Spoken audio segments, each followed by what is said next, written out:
Jesteśmy w znanej pewnie wielu z Państwa synagodze z Gwoźdźca, zrekonstruowanej specjalnie na potrzeby naszej ekspozycji. Ja się nazywam Julia Chimiak, jestem przewodniczką w Muzeum Historii Żydów Polskich Polin i chciałam Państwu dzisiaj opowiedzieć o tym, jak to się dzieje, w jaki sposób odbywa się wejście nastoletniego chłopca z religijnej rodziny żydowskiej w dorosłość. Chłopiec 13-letni, zgodnie z punktu widzenia religijnego, jest uważany już za dorosłego i staje się bar micwą, czyli synem przykazań. Ale bar micwa jest to także nazwa uroczystości, która z tej okazji się odbywa w synagodze. Wówczas chłopiec po raz pierwszy jest wzywany na bimę i po raz pierwszy odczytuje przypadający na pierwszy szabat po jego 13 urodzinach fragment zwojów Tory.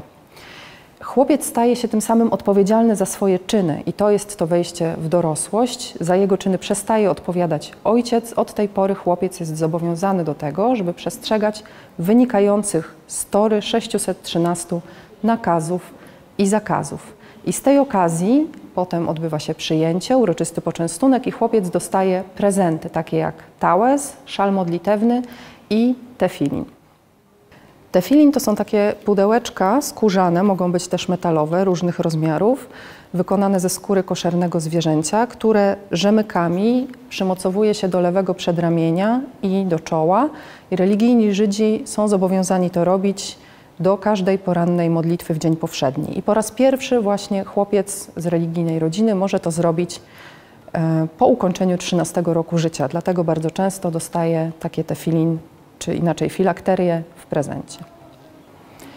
Jak to jest, jak to było z dziewczynkami? Czy była dla nich taka uroczystość, która by zaznaczała ten moment ich wejścia w dorosłość? Długo uważano, że kobiety i dziewczynki nie powinny studiować Tory. W związku z tym odczytywanie fragmentu Tory przypadającego na dany dzień nie wchodziło w grę. Dziewczynki przebywały z matką i wdrażały się do roli przyszłej żony i matki, do dbania do domu, do obowiązków domowych i do przekazywania dzieciom tradycji żydowskiej. Natomiast nie były zobowiązane do przestrzegania 613 nakazów i zakazów wynikających z Tory.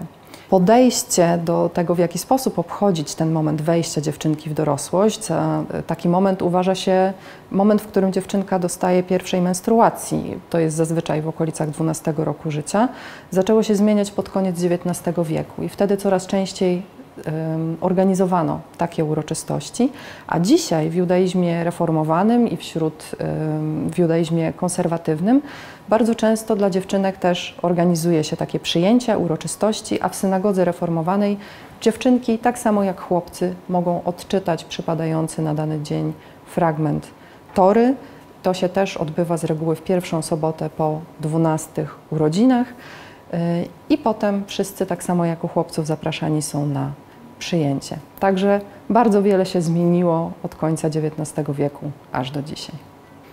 Jeśli chcieliby Państwo wiedzieć więcej na temat zwyczajów i obyczajów religijnych Żydów, o tym, jak to się zmieniało wraz z upływem czasu, jeśli Państwa ten temat zainteresował, to zapraszamy serdecznie do naszego muzeum, kiedy już otworzymy się dla publiczności i będzie można zwiedzać z przewodnikiem na ścieżkę między synagogą a domem rodzinnym, gdzie opowiadamy o tych tematach i o wielu innych sprawach. Także serdecznie zapraszam.